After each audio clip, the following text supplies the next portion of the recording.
Oke, baik dulur-dulur, saya di sini ingin menjelaskan dua keuntungan pemanfaatan limbah organik dapur, lur ya. Bisa dilihat oleh dulur-dulur seperti di layar HP kalian. Ini adalah limbah dapur dari sisa-sisa makanan yang berbahan organik semua. Ada kulit-kulit buah, terus buah-buahan yang tidak habis, dan beserta teh ini seperti ini, bekas teh ya, dan nasi ataupun kulit-kulit bawang seperti kulit kentang atau jenis lainnya dicampurkan menjadi satu selagi itu masih berbahan organik, dulur-dulur. Lalu ini tahapan pertama, ini berasal dari dapur ya, ini tampungan dari dapur. Lalu dari sini kita akan tampung kepada wadah yang lebih besar, yaitu ember, dan disimpan di luar ruangan, lur ya, di luar ruangan seperti ini agar tidak mencemari udara di sekitar rumah. Nah, seperti ini lur hasilnya. Ini adalah tampungan kedua setelah dari dapur, lur ya. Ini adalah tampungan yang lebih besar. Di sini kita akan menampungnya sebanyak mungkin seperti ini, dulur-dulur, bisa dilihat. Di sini akan dilamakan sekitar beberapa lama, itu lebih lama lebih bagus ya, agar air lindinya itu semua menjadi keluar ya. Ini dicampur dengan air beras, dulur-dulur ya, air cucian beras. Ini semuanya berbahan organik. Jangan khawatir dan jangan takut karena busuk, karena pembusukan itu adalah sesuatu yang alami dan yang sangat natural, sangat bagus untuk proses menjadi pupuk, lur ya. Lalu apa yang kedua manfaat itu, lur? Kedua keuntungan dari limbah organik dapur ini. Oke, akan saya jelaskan. Yang pertama adalah kita akan mendapatkan satu, airnya, lur. Ini adalah air lindinya. Ini dari air cucian beras dan juga air lindi dari hasil fermentasi dari pembusukan bahan-bahan organik yang kita kumpulkan di sini. Kita akan menyaringnya ke dalam karung seperti ini, dulur-dulur. Lalu kita akan mendapatkan sari airnya saja seperti ini. Ini adalah yang sudah disaring seperti ini, dulur-dulur ya, bisa dilihat. Ini adalah yang kita dapat gunakan ya, air seperti ini. Dan untuk penggunaannya sudah ada di video-video saya sebelumnya untuk bahan-bahan pupuk, seperti untuk pemupukan labu madu ataupun pemupukan sayuran jenis lainnya. Dan sekarang kita akan menyaringnya ya, menyaringnya dari sini ke dalam karung. Lalu kita akan mendapatkan airnya. Oke, baik lur, saya akan menyaringnya terlebih dahulu. Lalu nanti kita akan jelaskan keuntungan yang keduanya. Oke, baik lur, saya sekarang sudah selesai proses penyaringan ya. Ini adalah airnya, hasil yang tadi disaring menggunakan karung. Bisa dilihat oleh dulur-dulur, ini partikel airnya sangat halus ya, partikel-partikelnya. Tujuannya apa? Supaya tidak mampet ketika nanti kita menggunakan di proses tangki ya, untuk spray. Jadi tidak mampet di tangki. Dan ini adalah hampasnya, lur, bisa dilihat. Ini hampasnya akan kita gunakan untuk keuntungan yang kedua, seperti yang saya sudah jelaskan di awal tadi. Kita akan mendapatkan dua keuntungan dari limbah organik dapur ini, lur. Jadi yang pertama, kita akan mendapatkan POC ini, pupuk organik cair, yang akan kita gunakan, yang kita dapat gunakan untuk menyiram langsung ke tanah ataupun sistem spray. Dan di sini perlu diketahui oleh dulur-dulur, di dalam unsur hara POC ini terdapat beberapa jenis mikroba ataupun jenis ya mikrobakter ya, seperti Lactobacillus, Staphylococcus ataupun Saccharomyces. Ini pasti di sini sudah terdapat beragam jenis mikroba, lur ya, dan tentunya akan sangat banyak jumlahnya ya ketika kita zoom di mikroskop lur ya. Nanti gambar mikroskopnya kita akan tampilkan dan itu adalah hasil dari PPL penyuluhan pertanian. Sahabat tani, efektif mikroorganisme atau dalam istilah ilmiahnya disebut dengan bioaktivator itu adalah kumpulan ragam mikroorganisme tertentu yang berfungsi ya sahabat tani di dalam proses perombakan atau fermentasi dari bahan organik, sehingga dapat loh ya sahabat tani kita gunakan sebagai nutrisi tambahan bagi tanaman kita. Nah, beberapa di antara mikroorganisme perombak yang umum ditemukan yaitu pertama adalah Lactobacillus ya sahabat tani. Nah, Lactobacillus adalah bakteri yang termasuk probiotik atau disebut juga dengan bakteri baik yang dalam prosesnya itu bekerja dengan cara mengubah laktosa dan juga gula ya sahabat tani menjadi yang namanya asam laktat. Kemudian yang kedua yaitu Saccharomyces.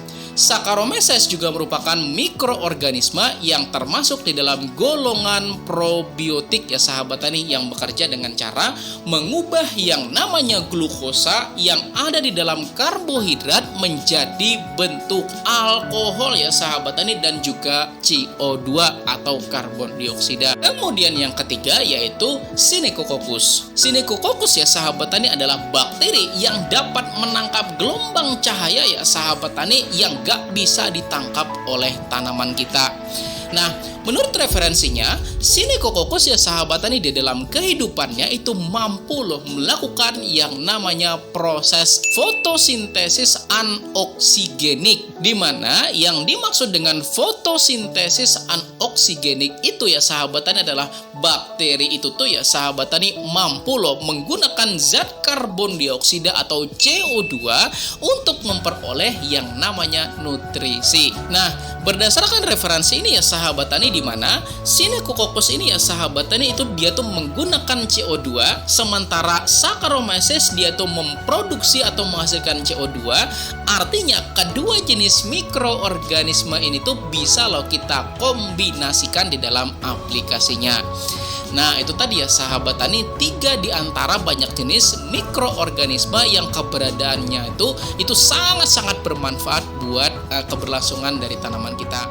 Baik lur, kita kembali ke ampas. Ini adalah ampas yang akan kita gunakan guna untuk mendapatkan keuntungan yang kedua.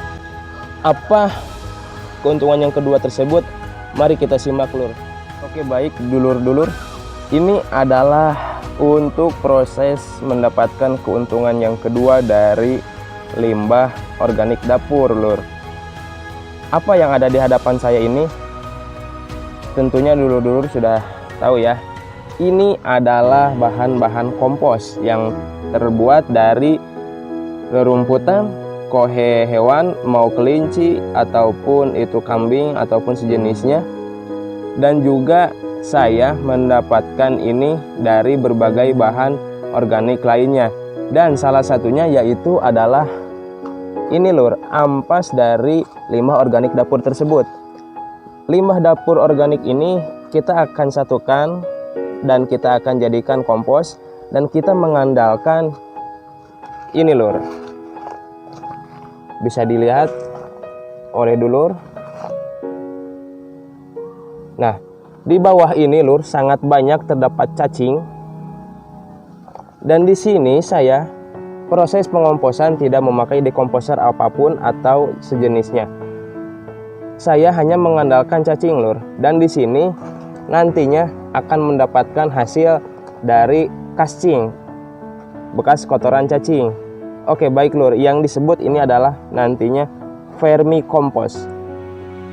Baik lur, untuk bahasan vermicompost nanti kita akan bahas di video selanjutnya. Dan sekarang kita akan menambahkan sisa limbah dapur organik ini kepada tumpukan sisa-sisa ataupun bahan kompos ini lur. Kita akan tambahkan menggunakan sekop.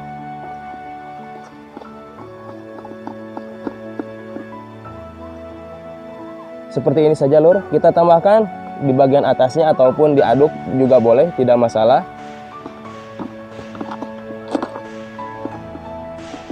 Oke, sedikit susah, kita akan tuangkan saja langsung dan kita akan jeda dulu Lur. Oke baik Lur, saya sudah tuangkan ini semua ya, karena tadi susah jadi kita jeda dulu. Saya sudah menuangkan semua dari ember ya. Ini ember sudah kosong. Oke. Dan di sini kita tidak perlu mengaduknya ataupun membolak-balikan, tidak perlu. Nanti cacing juga akan sendirinya naik ke atas. Yang diunggulkan di sini adalah cacing Lur ya, karena kita membuatnya vermikompos. Oke baik Lur. Jadi setelah ini kita kan ini dibuatnya di plastik ya, di atas plastik ataupun terpal. Jadi kita tinggal untuk menutup atau membungkusnya dengan plastik seperti ini saja. Oke, bisa dilihat. Jadi kita tumpuk saja seperti ini, lalu tutup dengan plastik ataupun terpal.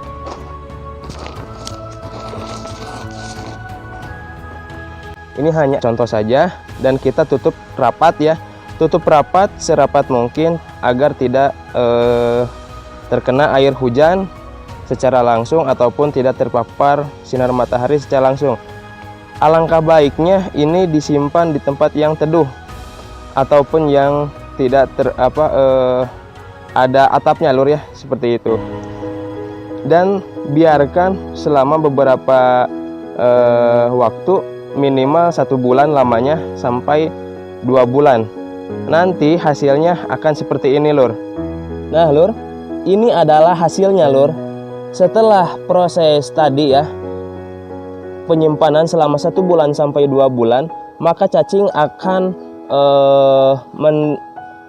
mengurainya si bahan-bahan organik tersebut. Lalu setelah 1 bulan sampai 2 bulan, cacing-cacing tersebut akan mengubah bahan-bahan organik dan hasilnya akan seperti ini Lur. Ini adalah kohe cacing atau cacing Lur ya. Ini sangat bagus sekali untuk tanaman ataupun untuk pembenah tanah dan sebagai perombak bahan-bahan organik lainnya yang terdapat di dalam tanah. Dan tentunya akan menambahkan keberagaman jenis-jenis mikroba yang akan menambahkan di dalam tanah tersebut yang sangat dibutuhkan oleh tanaman, perakaran ataupun kesuburan tanah tersebut Lur ya. Jadi ini adalah hasilnya Lur. Kita sudah kemas, ini kemasan 2 kilo Lur ya. Ini tidak untuk diperjualbelikan, tetapi ini hanya untuk contoh saja, untuk dulur-dulur supaya dulur-dulur bisa membuatnya di rumah. Seperti ini hasilnya Lur. Ini bisa digunakan untuk beberapa tanaman ya. Ini pemakaiannya hanya cukup sedikit saja Lur. Cukup sedikit saja, dan kita akan jelaskan nanti kegunaannya dan cara pengaplikasiannya di video selanjutnya Lur. Oke baik Lur, kita akan kembali lagi kepada topik sebelumnya. Nah Lur, seperti ini aktivitas di dalam vermikompos tersebut Lur. Ini adalah sekumpulan para cacing-cacing yang sedang merombak bahan-bahan organik tersebut Lur. Dan kita juga bisa menambahkan ini dari kohe kelinci Lur ya. Ini adalah kohe kelinci karena saya kebetulan ada kelinci. Kelinci memakan rumput dan rumputnya yang sudah dimakan menjadi kohe, dan kita akan mengurainya. Baik Lur, kohe kelincinya sudah kita tambahkan ya. Ini sudah kosong, yang tadi penuh. Ini adalah kohe kelinci Lur ya, bisa dilihat. Ini adalah sisa-sisa dari rumput-rumput ya.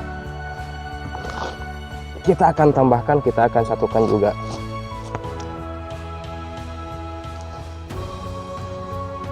Nah.